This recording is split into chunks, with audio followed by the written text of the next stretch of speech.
welcome. Today we're going to be talking about Ikaarvik, so please come in. Inuit Qaujimajatuqangit isn't probably what you think it is. From what we've seen, a lot of researchers tend to think it's just data, something you can collect and analyze. We know that researchers are always told to incorporate IQ into your research and meaningfully engage communities.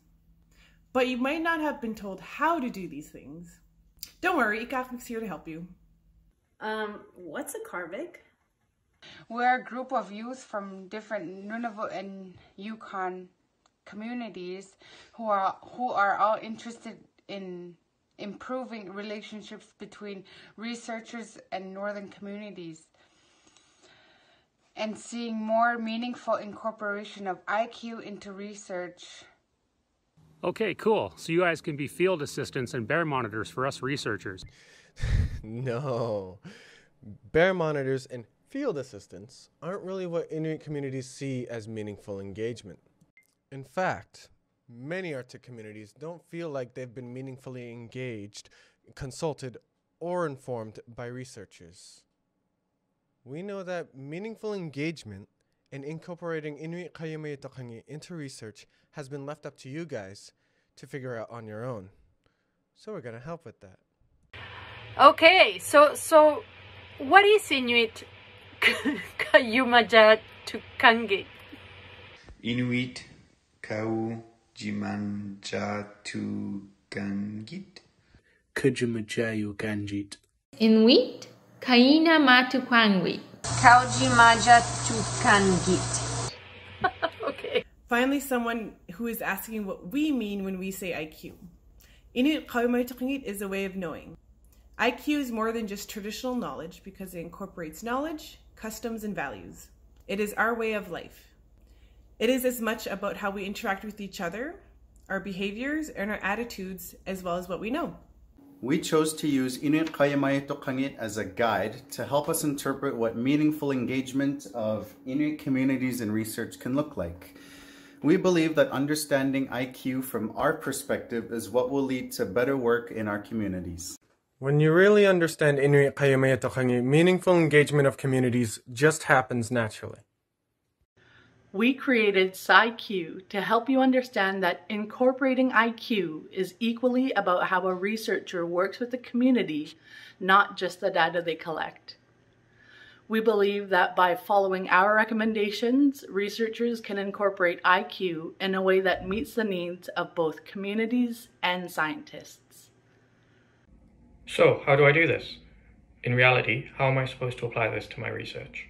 Don't worry, we're here to help you. Ikaarvik youth have created ScIQ, which is our way of explaining how science and Inuit Qaujimajatuqangit can work together. ScIQ contains 41 recommendations for what you can do before, during, and after your research. Oh, great! So it's a checklist. And if I do this... Whoa, slow down.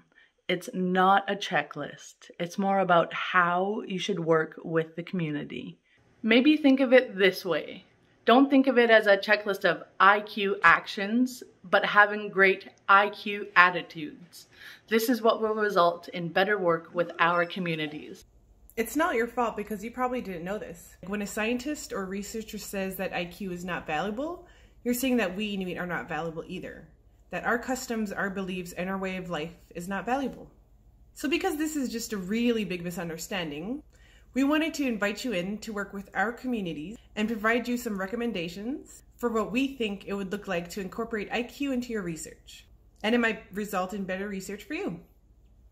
So you're telling me that we can create better research? And it would lead for more meaningful engagement in our communities. All right, now let's look at some examples of our recommendations. Be a human first and a researcher second. So what that means is introduce yourself as your name first and not as a set of credentials. You could explain why you're here in Nunavut, but also share a little bit about yourself, like where you are from, your hobbies, and some of your interests. Just be human and just have regular conversations. And make sure you're friendly and ask the person you're talking to as well. Another thing to remember during your research is English is going to be a second language for a lot of people. So try not to use jargon and don't use big words because, again, English is our second language I don't want to say simplify it, but like, don't use jargon.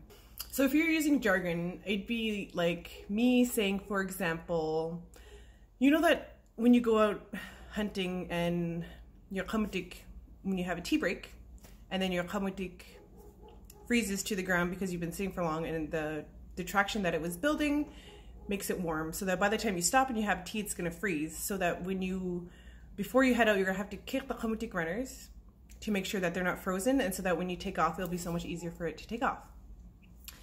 So if I'm explaining that and you didn't quite understand some of the stuff that I just explained, imagine how we feel when you talk about your research.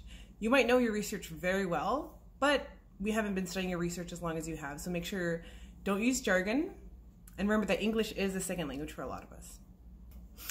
I'm just going to tell you an example of a researcher who actually went to present to the NHTO in a community. And so this researcher was talking researcher introduced himself, and then he started talking about his research. And he was talking for about a good 5 minutes until he realized that no one spoke English. And so he spent all that time talking and no one even understood what he was trying to say. So if you're going to go to a community, make sure if you need an interpreter or a translator, make sure you can hire one. And when you come to a Nunavut community, make sure you involve the community in all stages of your research. So just a quick overview of what we went through. We talked about what Ikaarvik is, what Inuit Qaujimajatuqangit is and how we interpret it, what our ScIQ documentation is, and some of our recommendations of what you could do before, during, and after your research. And I hope that these recommendations were helpful for you and that you'd like to work with us and the communities and have a better understanding of how you can interpret Inuit Qaujimajatuqangit and how you can meaningfully engage communities. Hi, I wanted to share very quickly my biggest takeaways as I've watched the youth work on this concept of ScIQ. We all know that researchers are asked to incorporate IQ into their work, and we know that researchers are also asked to meaningfully engage communities. What I've learned from these youth is that those are not really two different things. That the key to meaningfully engaging communities is actually incorporating IQ. And the key to incorporating IQ is understanding that IQ is not just about knowledge of, about the land and the environment, but it's also about values, about customs, about principles for how we interact with each other and the environment. And that, to me, is the important part, because it isn't just about what we do.